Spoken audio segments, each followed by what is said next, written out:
శరత్చంద్ర గారిని ఎవరు చంపడానికి ట్రై చేశారన్నది ఇప్పటికీ మిస్టరీగానే మిగిలిపోయింది. కానీ ఈ సిచ్యువేషన్ని తెలివిగా వాడుకుని మా పోలీస్ డిపార్ట్మెంట్ని తప్పుదారి పట్టిస్తూ ఆ అపూర్వ గగన్ ఇరికించిందని నాకు క్లియర్గా అర్థమైంది. రాజారత్నానికి మాదైన స్టైల్లో గట్టిగా కోటింగ్ ఇస్తే వాడు అపూర్వ పేరు చెప్పచ్చు. కానీ ఇక్కడ ఒక ప్రాబ్లం ఉంది. కొట్టి ఒప్పించారని కోర్టులో వాడు ఎదురు తిరిగితే కేసు నిలబడదు. అపూర్వ సేఫ్ అయిపోతుంది. ఈ వీడియో వల్ల కొంతవరకు గగన్ కూడా సేఫే. శరత్చంద్ర మర్డర్ కి గగన్ కి ఏ సంబంధం లేదని ప్రూవ్ అవుతుంది. మరి రాజారత్నం గగన్ గారి పేరు ఎందుకు చెప్పాడని నిలదీస్తే వాడు గగన్ బిజినెస్ కి పోటీ వస్తున్న ఇంకొకటి పేరు చెప్తాడు.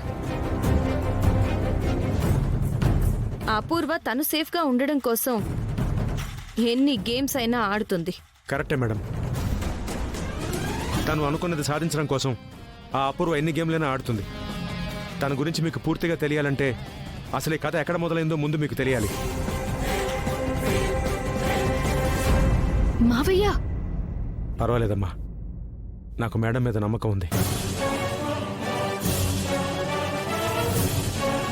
జరిగిన గతం, నేను దాచిన గతం మొత్తం ఇప్పుడు నేను చెప్పాలి. మేడం, మా బావగారు శోభాచంద్ర చెల్లెమ్మ ప్రేమించి పెళ్లి చేసుకున్నారు.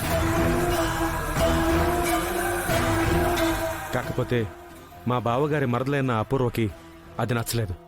బాగా కోపం పెంచుకుంది. సాధారణంగా అలాంటి టైంలో ఎవరన్నా ఏడుస్తారు లేదా చచ్చిపోతారు. కానీ అక్కడుంది అపూర్వ కాబట్టి అలా ఏం చేయలేదు. తను కోపం పెంచుకుంది, కక్ష పెంచుకుంది. టైం చూసి శోభాచంద్ర చెల్లెమని చంపేద్దామని నిర్ణయించుకుంది. ఆ సమయం కోసం ఎదురు చూసి మెల్లగా ఇంట్లోకి చేరింది.